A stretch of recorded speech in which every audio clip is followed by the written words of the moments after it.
Gynecologist exiled from China says 80 sterilizations per day forced on Uyghurs. Here's a summary of the article. In a recent interview, an exiled doctor from the Uyghur ethnic minority provided a vivid account of forced sterilizations carried out in Xinjiang, China. On some days there were about 80 surgeries to carry out forced sterilizations, Guljean, 47, said in an interview with the Sankei Shimbun, according to Japan Forward. The doctor, who left China for Istanbul in 2011, admitted her own role in the sterilization procedures at a hospital in Urumqi, the capital of Xinjiang. In the interview, which took place in Turkey, Guljean showed intrauterine devices and said, these devices were inserted into women's wombs, as a method of forced infertility. Guljean added to reporters that forced sterilization has persisted in Xinjiang since around 1980, 1 year after China instated its one-child policy. But the number of women sterilized in the region has increased since 2014, according to Chinese government data cited by Japan Forward. Further evidence is shown in a July 2020 report by Adrian Zunz, a leading scholar on China and a senior fellow at the Victims of Communism Memorial Foundation, who found that population growth rates fell by 84% in two of the largest Uyghur prefectures from 2015 to 2018.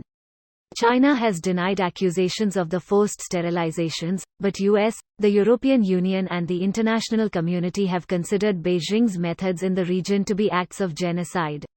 This post received a score of 50,000, with an upvote ratio of 85%. Here are the top comments in response to this article.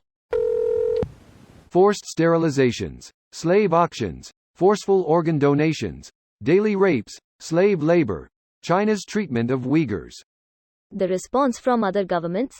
Just words. I hate cruising through Reddit and seeing nonchalant, accusatory comments being made with no facts or evidence that then get crazy upvoted, yet here I am doing it myself.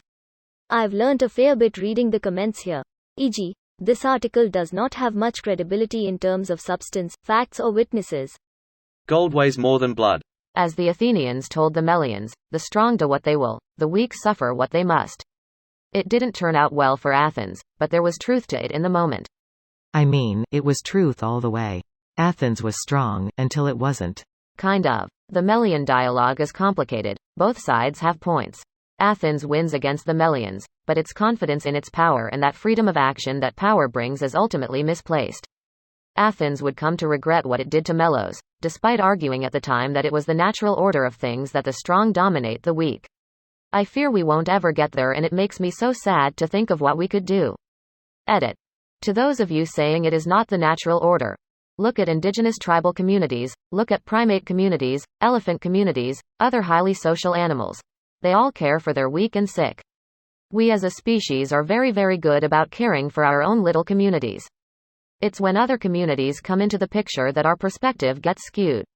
Technology has made things much easier as well. However, the one trait that has not changed as we have evolved is greed. Too many people make too much money off fossil fuels. Why would someone who makes so much off a product eliminate said product? Use it until it's gone, then figure it out. That's another trait we still can't seem to shake. This is at 100% greed is evolutionarily hardwired into us, and is honestly the most base primal impulse, take and survive, thrive. It requires sacrifice and empathy to give something away that you could simply take for yourself. The communal aspect of sharing and working together at the sacrifice of oneself is something that successful societies realized early on. Even something as simple as challenging their perceived authority elicits an aggressive response out of them. Exactly what is in my head, just can't ever get it in words. Thank you. I don't see a way out of it, do you? Humans can't agree on the simplest of things. I see us stuck in this rut until, well, I decay when. My lifetime, that's for sure, and I'm 32. This video was automatically created by Reddit to speech.